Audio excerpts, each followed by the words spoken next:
You know, there's a fine line between a police investigation and an invasion of your privacy. So where exactly do we draw that line? Well, today, we're diving into a landmark Canadian case that did exactly that. It's a story that starts in a pretty ordinary place, a bus station, but it ends up at the Supreme Court and it literally reshapes our fundamental rights. So let's get right into it. All right, picture this. It's 2002. We're at the Calgary bus station. An overnight bus from Vancouver pulls in. People are tired, just getting their stuff and heading out. Totally normal, right? But for one passenger, this completely routine arrival is about to kick off a legal battle that goes all the way to the top. So let's meet the man at the center of this, a man named Gurmakh Kang-Brown. He steps off the bus, probably just thinking about his day, but what he doesn't know is that he's already being watched. There are plainclothes RCMP officers from the Jetway unit there. That's a team specifically tasked with intercepting drugs moving between cities, and their eyes are on him. Now, what's really fascinating is what tipped the police off. It wasn't one big thing, it was a bunch of little things. The officer, Sergeant McPhee, noted what he called an elongated stare as Kang-Brown got off the bus. Then, Kang-Brown walked around the bus, kind of away from everyone else. He was carrying a duffel bag, but it didn't have an ID tag. He made eye contact with the officer a couple of times. And then, right before going into the washroom, he paused and looked back. To Sergeant McPhee, all these things together, they just screamed suspicion. So, Sergeant McPhee makes his move. He walks up to Mr. Kang-Brown. But the whole thing starts off really casual. He introduces himself and right away says, "Hey, you're not in any sort of trouble, and you're free to go at any time." He's just asking about the weather, checking the bus ticket, asking for ID. It's all very low-key, you know? The idea is to get information without making it feel like a formal interrogation. And then, we get to the moment where everything changes. The officer asks if he can look inside the duffel bag. Mr. Kang-Brown actually starts to open it, but when the officer physically moves to take the bag, saying it's for officer safety, Kang-Brown pulls it back. He asks, "What are you doing?" And just like that, the friendly chat is over. A constitutional line has just been drawn in the sand right there in the bus station. So that moment of refusal, of Mr. Kang-Brown pulling his bag back, that's the trigger for what happens next. The officers call for backup, and that backup is a sniffer dog named Chevy. And believe it or not, that single decision is what launches this whole thing all the way up to the Supreme Court of Canada. Now we're getting to the real heart of the legal issue. And here it is, the central question of the entire case. Is a dog sniff a search under the law? I mean, think about it. If it's not a search, then the police can pretty much do it anytime they feel like it. No justification needed. But if it is a search, well, then it has to be constitutional. It has to be justified. And this is where the Canadian Charter of Rights and Freedoms comes in, specifically Section 8. This is the big one. It says, everyone has the right to be secure against unreasonable search or seizure. You can think of it as our constitutional shield against the government just poking around in our private lives without a really good reason. So this was the real challenge for the Supreme Court. Okay, let's say a sniff is a search. That means it has to be reasonable. But what in the world does reasonable even mean in this context? We're not talking about an officer patting you down. We're talking about a dog's nose sniffing the air around you.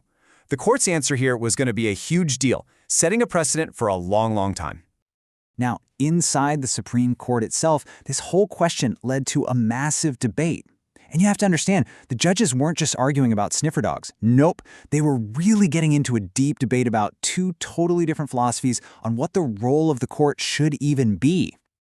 Okay, so the whole argument basically boiled down to these two legal standards. For a long time, the gold standard for any search was reasonable and probable grounds. This is a pretty high bar. It means police need solid, objective facts that lead them to actually believe a crime has been committed. But the Crown was pushing for something new, a lower bar called reasonable suspicion. This just requires facts that point to the possibility of a crime. See the difference? It's the gap between believing something is true and just suspecting it might be. And that is a massive, massive difference. On one side of this debate, you had Justice LaBelle. He was all about judicial restraint. His argument was basically, whoa, hold on. If we're going to create a whole new, more intrusive power for the police, that's a really big deal. That's something that Parliament, our elected lawmakers, should decide. It's not our job as judges to invent new police powers. But then you have Justice Beeney on the other side arguing for the exact opposite. He believed the courts have a custodial role, meaning they have a duty to make sure the law keeps up with the times. His point was that as society and policing techniques change, the law has to evolve with them to stay relevant. So you've got these two really powerful competing ideas about what the court is even there for. All right, so after all that debate, all those big philosophical arguments, what happened? Where did the Supreme Court actually land on this? How are they going to apply these huge ideas to that 1/10th moment back in the Calgary bus station? Oh, and before we get to the final verdict, here's a really interesting little fact from the case. That sniffer dog, Chevy, she was incredibly good at her job. I mean, we're talking a 92% accuracy rate. But, and this is a huge but, the court essentially said, that's great, but it doesn't matter. Even a super reliable tool doesn't give the police a free pass to sidestep your constitutional rights. Okay, so here's the final decision, and it is a masterclass in legal thinking.